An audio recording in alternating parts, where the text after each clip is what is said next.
Hello everyone, আমি শ্রাবন্তী চলে এসেছি আর একটা নতুন ব্লগ ভিডিও নিয়ে। সবাই কেমন আছো? আশা করি সবাই ভালো আছো। আমিও তো খুব ভালো আছি। আজকে মূলত ভিডিওটা শুরু করলাম রবিবার থেকে, কারণ আজকে ভিডিওটা মূলত ছাদ বাগান নিয়ে ভিডিওটা করব। অন্য সময় তো অনেক কিছু ভিডিও দিই, আজকে গাছের পরিচর্যা নিয়ে ভিডিওটা দেবো। আর আমাদের দেখো ছাদ বাগানে এই যে গাছগুলো লাগানো হয়েছে এই সম্পর্কে তোমাদের জানাবো। চলো, আমাদের যেহেতু বাড়িতে শিব ঠাকুর আছে আর ওই জন্য একটা আকন্দ ফুলের গাছও লাগানো হয়েছে। আকন্দ ফুলের গাছ যদি বাড়িতে লাগানো হয় খুবই শুভ এটা। আর সামনেই তোমরা দেখতে পাচ্ছ একটা মনসা গাছ আছে, একটা তুলসী মঞ্চ আছে, একদম কিন্তু গেটের ডান সাইডে বেরোনোর বাম সাইডে। এটা কিন্তু খুবই বাস্তুতন্ত্র মতে খুবই শুভ একটা গাছ। আর ডান সাইডে আছে একটা বেল ফুলের গাছ। আমি অনেক ভিডিওতে এই বেল ফুলের গাছটা দেখিয়েছি। আপাতত বেল ফুল খুব কম হচ্ছে, কেননা শীতকালে খুব কম হয়, যখন বর্ষাকাল আসে খুব ভালো বেল ফুল হয়।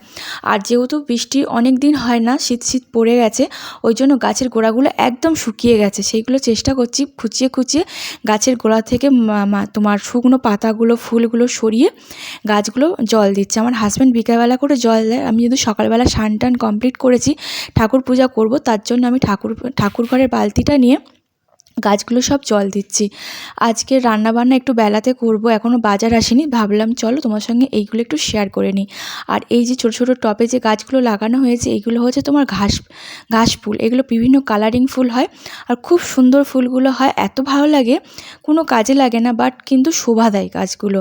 এই ফুলগুলো তোলা হয় না, আমি কিন্তু আমার খুব ভালো লাগে, তার জন্য গাছগুলো আমার হাজব্যান্ডকে বলেছিলাম, গাছগুলো লাগিয়ে দিয়েছে।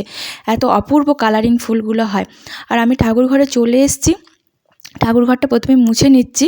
আর আমাদের যাবতীয় ফুলে পূজা হয়, আমাদের নিচেও প্রচুর ফুল গাছ আছে, ফুলের গাছ আছে, টগর আছে, থোপকা টগর আছে, হলুদ চন্দন আছে, লাল চন্দন, জবা আছে। তোমরা দেখতেই পাচ্ছ শুকনো হয়ে গেছে ফুলটা, এটা ফেলে দেবো, আগের দিনের পুজোর ফুল।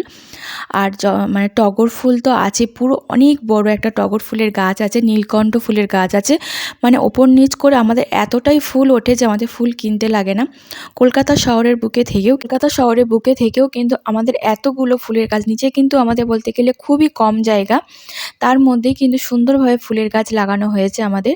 আমি আর একটা দিন নিচের ফুলের বাগানটা নিয়ে তোমাদের একটা ভিডিও করে দেখাবো। দেখো আমার দুষ্টুটা চলে এসছে। আর আমি ঠাকুরকে ভোগ নিবেদন করি। ভোগ বলতে বিভিন্ন ফল দিই, 2-3 রকম ফল দিই আর বাতাসা দিই। আর তুলসী গাছ তো তোমরা দেখেছোই, কতগুলো তুলসী গাছ আছে। আর আমার বাবু প্রতিদিন সকালবেলা বা বেলাতে তুলসী গাছ মুটো করে ছিঁড়ে ধুয়ে খায়।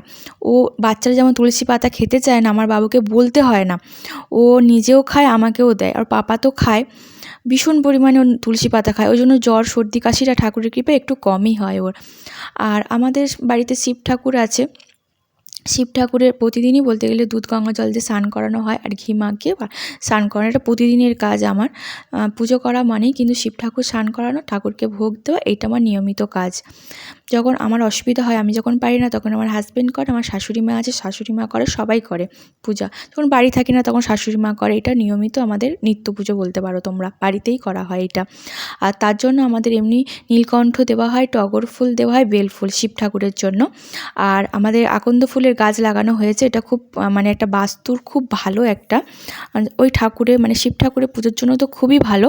তার জন্য আমরা ওই ফুল গাছটা লাগানো হয়েছে। এখনও ফুল ফোটেনি, তোমাদের দেখিয়েছি ফুল গাছটা কতটা বড় হয়ে গেছে। একদম ছোট অবস্থায় লাগানো হয়েছিল, অনেকটা বড় হয়ে গেছে।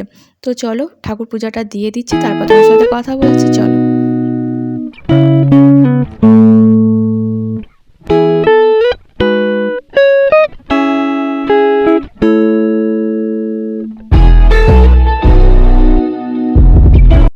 ঠাকুর স্নান করানো যে জলটা আমাদের বেরোয়, দুধ গঙ্গা জলটা, সেটা আমি আকন্দ ফুলের গাছের গোড়ায় ঢেলে দিই, এতে খুবই ভালো গাছের।